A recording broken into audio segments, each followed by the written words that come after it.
It was in my travels that I was willing to ask the questions and willing to adjust and to grow. So this is why I want y'all to solo travel. Show up at this hostel, it's completely closed, and I was just like, oh my God, what am I gonna do?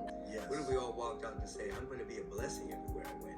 You're still gonna get what you need. You are. Hey y'all, it's lajoiefortune, and welcome to Fortune TV. Everything all about travel, wellness, and transformation. That's what I'm all about. That's what this channel is about. And so I'm giving you different aspects of how I have transformed my life and sharing it with y'all so y'all can also transform your life as well, okay? And we do this through so many different aspects. But today we are going to talk about a podcast that I listened to. It's the, I think, called Take Back Your Mind podcast by Michael B. Beckwith. And actually, just realized a doctor, actually. He's a doctor, which I didn't know. But anyways, they talked about the growth mindset. And this is something that I really empower a lot of people when they travel and they solo travel, is to have that mindset as they travel, and then even bring that mindset back with them when they come back to the States or their homeland or wherever they're, traveling from, to really help transform their lives for the better. So I really wanted to talk about some of the points that they talked about in this podcast. So we're gonna go ahead and get into it for this video. So let's go ahead and start. Stanford University, she talks about the fixed mindset or the growth mindset. Right. And I have a growth mindset. Yes. So I'm not limited to just my background and how I was traditionally taught. And I think that has made me very inclusive and given me a better life and helped me to even help more people. So when they talk about the growth mindset, I think what they mean is that you have an open mind, right? I think a lot of us, myself included, have grown up in a fixed mindset. We have to do stuff a certain way. It has to be a certain way. I'm not going to do that. That's not, that has nothing to do with me. I don't want to be part of that. I participate. I'm going to sit here and look pretty, right? So, and actually like that whole situation, the whole scenario, I feel like that was definitely me. And sometimes it still is me when I travel. But I will say that solo traveling has really helped me kind of step out of that mind frame and into that growth mindset, which is what they're talking about. And the other guy, I just want to say, Tim Storey, I think he's known as a spiritual like counselor for celebrities. I'm pretty sure that's the dude. That's the dude.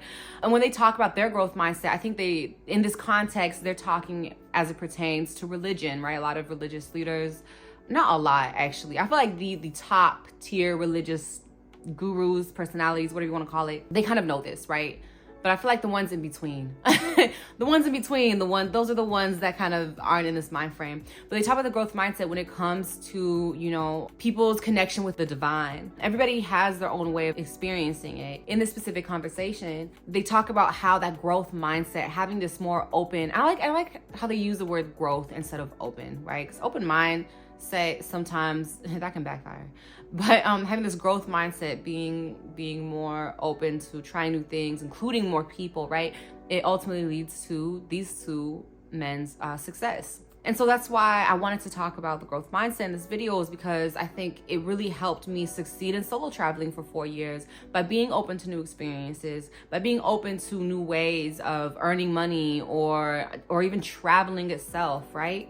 I definitely went from, I think I started my solo travel experience from kind of this luxurious traveling, because as some of y'all know, my traveling experience started during the pandemic.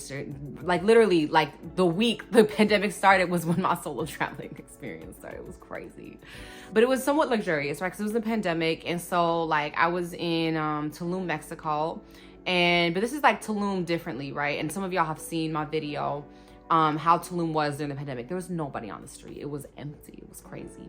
And so it was somewhat luxurious. But then as my solo travel experiences, kind of the second half of my solo travel experiences, they changed. And I had to have a growth mindset of I want to continue to travel. I want to continue to live this way. I want to continue to grow mentally, physically, spiritually. So what am I going to kind of compromise, or not even compromise, what am I going to let go of to continue on this process of self-growth and self-development? And I have to say it was hard. Last 2 years was tough, but there was really something in me that was just no, we need to continue. Yes, this isn't the ideal. Yes, this isn't, the type of traveling that I started with. But you know what? I'm still learning. I'm still growing. I'm still so much happier than I was, pre pandemic, pre my solo travel experiences. So I want to stick with the happiness. I want to prioritize that. So let me keep on going. And so this is kind of the benefits of the growth mindset. It really allows you to kind of live differently, but live more happily. There's another thing that they talk about. Oh, the miracle mentality. They really break it down. And you know what? We're going to go into this video real quick. Yes. Hey, what if people woke up and say, wherever I go, I'm going to do good? Powerful. Rather than everywhere I go, I'm going to get something. Powerful. I'm going to get this, I'm going to get this, I'm going to acquire this. Yes. What if we all walked out and say, I'm going to be a blessing everywhere I went? You're still going to get what you need, You are. but you're going to start to live from the overflow. Yes. Yeah, I like that. Let me ask you something else. Even though I love that. I love that because it definitely contributes to a miracle mentality in the sense that it's more open. It goes back to that growth mindset, right? You're not saying, I want this, this, and this to happen. You're saying that I just want to help people. I want to do good in the world. And you kind of let the universe bring those people to you. It's, I think it also uses the law of attraction in this sense. They, in less of a how do you say, like, bulldozing sense. I feel like, and I'm guilty of this, I feel like a lot of us, we use the law of attraction to kind of force things into our reality. And it's totally possible. You can do this. You can force things and force to bring them into your reality. Easily. Yes, easily, of course. I've seen so many, like, successful people do this, CEOs, podcasters, they do this and they're successful at it. But I love this approach because it allows you to kind of co-create with the creator, God, I guess for some of y'all maybe watching this, Shiva. I keep on like Vishnu. I don't know. I'm really my Hindu God. Sorry, y'all. It ain't that good, but we gonna get there at some point. Definitely correct me if I'm wrong on any of the terms. But it allows us to be co-creators, right? And it allows it allows the ego to step back. And I think, when we use a law of attraction, we use, at least the way I was taught was to use it with your ego. I think a lot of the scripting, the daily manifestations, maybe not affirmations, but daily manifestations, scripting, this is like kind of an ego-driven way of manifesting. And I'm not saying it's bad, and I'm not saying that doesn't work. It absolutely works. But I think a lot of it comes from the ego, and it comes from this idea of like, I need this to be happy, I need this to be happy, I need this to be happy. And I think what Michael Beckwith is saying in this video is to really, not even saying, he's really empowering all of us to just really let go and let be and kind of manifest. Like, I really love his like approaches to whatever you want, manifesting, co-creating, whatever you want to call it. Living, really, it's just living. But I love it because he has a lot of these very simple, straightforward methods, but really using the law of attraction, I feel like there's a better word. That's why I don't want to use the word law of attraction. There's a better word there's a better term to be used about what he's talking about. And you could say it's the miracle mentality, but there's some other word. There's some other word out there that one day it'll come to me and I'll bring it to y'all because there's a better term for this. It was in my travels that I was willing to ask the questions and willing to adjust and to grow. So this is why I want y'all to solo travel. So it was in his travels that he was willing to ask the questions, right? And willing to adjust and grow. This is one of the main reasons I had been traveling. I think it's one of the main reasons I started traveling like so intensively, was because I had questions about myself. I had questions about the highest power. I had questions about spirituality, what's right, what's wrong. And I also had my personal questions that had to deal with healing. And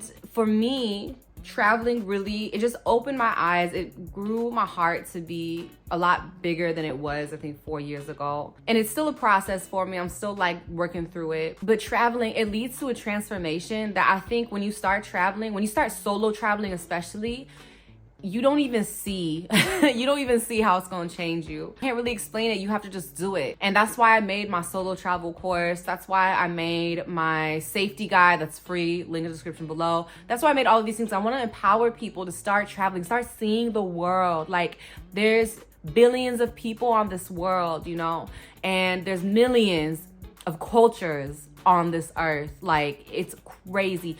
It's so crazy. Like, I went to one area, I want to say, I don't know, I forgot what country, but it was one little part of this country, and they said they had 1,000 different, oh, Brazil, that's what it was. It was Brazil. There's one state in Brazil, and I think they have more than 1,000 different tribes, but they have it not even just more than 1,000 different tribes, 1,000 different cultures in one state. And it wasn't even, think about how big Brazil is. It was a small state. It wasn't one of the biggest states in Brazil. So for me, it's just really incredible to see how diverse and beautiful this earth is, and it's just one of those things you can't really know until you're there, until you experience it, until you've talked to these people. And that's why I say to solo travel, because yeah, you can go on a trip, yes, you can go on a big tour and go with a group of people, and that can be life-changing within its own.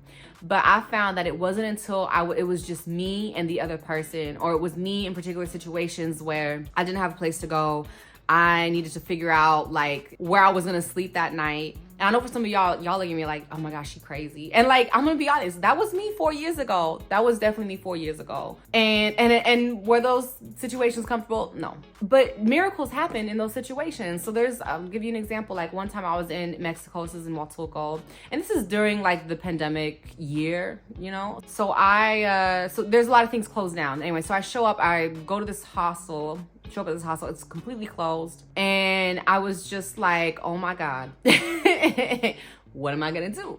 And it was crazy. That was such a big lesson too. There's so many things. But anyway, so I was like, look, I tell the person, I was like, hey, are the people who live around this hostel building. I was like, hey, like, do you know anybody? Like, it's closed. They called the owner of the hostel, like, yeah, we closed it for the season. And I was like, but they didn't put that on mine, it's just kind of one of those things. But the guy was like, you know what? No, it's fine. I have a friend, I have a cousin. He has a place that you can rent from him. Let me call. He says hotel, actually. He just says hotel. And I'm thinking like, okay, cool, a hotel, sure. And so he calls up a friend. He's like, do you have a taxi? And I was like, no, just, and at this point, this is crazy because I had spent, before I even got to this hostel that was closed, I spent 2 hours walking to this hostel because I couldn't figure out the taxi situation. It was a whole thing. Anyway, so it was hot. So by this point, I was just like, okay, let me just take the taxi. I don't care how much it costs. Like, whatever, let's go. Get in the taxi. The taxi takes me up to like this really nice, like 5-star hotel. And I forgot what, Uncle something. But I was like, this isn't it. This isn't Uncle, I don't know what his name was, but this isn't the cousin who told me this isn't the place that he was talking about. And he's like, oh, you mean this place? So he finally drops me off. And the guy's there, he's like, yeah, I rent out. He had like a whole apartment building that he rented out as like a hotel, because you can do this in Mexico. In the States, maybe with Airbnb, they're changing that, but in the States, it's a little harder. But anyway, so here he was able to do it. He gave me the top floor apartment with my own balcony, my own bathroom. It was perfect. And I ended up becoming really good friends with his daughter, who actually spoke fluent English. And she took me all around Huatulco, and it was so beautiful. I had a really good time there. And it was great because I was really sitting pretty and the weather was perfect. Oh, I don't even know how, because this place, it's like, I want to say July, August. This place is like an hour and a half from Puerto Escondido. In July and August, Puerto Escondido is like filled with rainstorms and thunderstorms. But for some reason, it doesn't get to this place. So it was great because I had friends who were in Puerto Escondido and they're just like, it's raining all the time. Like, this is crazy. And I was like, yeah, if there's no rain here, I'm going to the beach literally every day. And it was just such like a perfect little oasis for me. And I really loved that time. I guess, yeah, at that point I was in the miracle mentality. I was like, I don't know where I'm going to go. I don't know where I'm going to be, but I know that the universe will provide for me and that God is going to provide for me and really keep me safe. And he did keep me, and he kept me the safest too, because it's like, not only was I in a safe like place to live, the daughter of the owner, who was like about my age, she spoke perfect English, so she was able to tell me where to go, where not to go. And it was just like, it was a really incredible experience. So I think that's gonna be it for this video. But again, like, definitely keep up with that miracle mentality. And if you guys want any support, anything, any help on solo travel, just click on the link below. There's your free safety travel guide. So I'll see y'all later. Peace.